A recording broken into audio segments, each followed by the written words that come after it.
So when you download the practice room zip file, you double click on it, it'll open up into this folder here where you'll have the application itself and the folders that it needs access to in order to work properly. So if you just double click on the practice room icon, it'll open up the practice room. You might see a window that says, hey, you're opening this up for the first time. Just click OK. It's all right, just like any other application. But this is the default window. You notice we don't have any audio files appearing here in the waveform area. We don't have any files in the menu, which we need to establish. We don't have any collections, and we don't have any track indexes. And both of these items here, the collections and track index, just allow us to recall presets within a certain audio file so we can begin practicing at a precise location. So the first thing I need to do is get audio files in my tracks folder, and so I'm just going to come over here to this tracks menu that I have. I'm just storing them for now just to show you how this application works, and that way this application will boot up in default mode. And I'm going to grab all of the Rainsticks files here, and I'm just going to go ahead and copy them right over to the tracks window. And once I do that, I can close this tracks folder. They've been saved. Now I'm going to drag this tracks folder right up to the area where it says drop tracks folder here. And when you do that, all the files appear in the menu.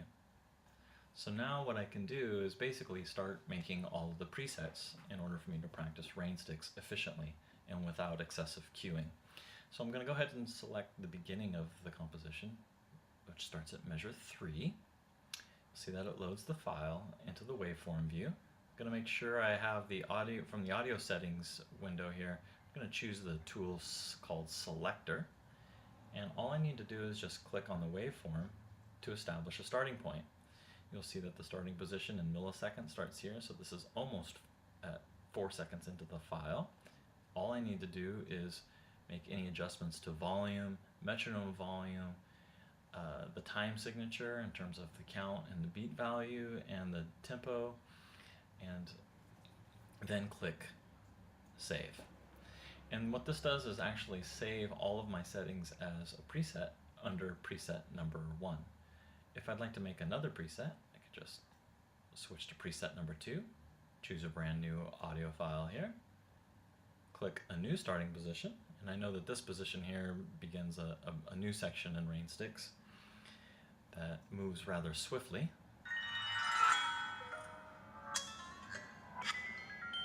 And now I can save this as a preset as well. And then I can keep continuing to move forward and start making all kinds of different presets. Now, once I'm done making all my presets, okay, and I can continue doing this and make up to 20 different presets if I like, but once I'm done, I can actually go back to preset number 1. You'll notice that the correct audio file loads. It starts at the beginning here, right where I created my starting point. I can switch to preset number 2. Song position starts over here. And I can go ahead and move to preset number 3, which uses a different audio file, and it starts right in the same position. So for this session, I can continue to use all of those presets and flip back and forth just to practice this composition. Now, if I want to use them tomorrow after the computer shut down, I need to actually save them as a collection file. And in this menu, you'll see that there's nothing available for us just yet, but I can click Save. Window pops open here. I'm going to switch over to the desktop, and I'm going to find my folder called the Practice Room. And since I'm saving a collection, I'm going to put it in the Collections folder, and I'm going to call this Rainsticks. And click Save. So now that this is saved as a file, I can come out here to the Finder and open up my Collections folder. There's my file right there.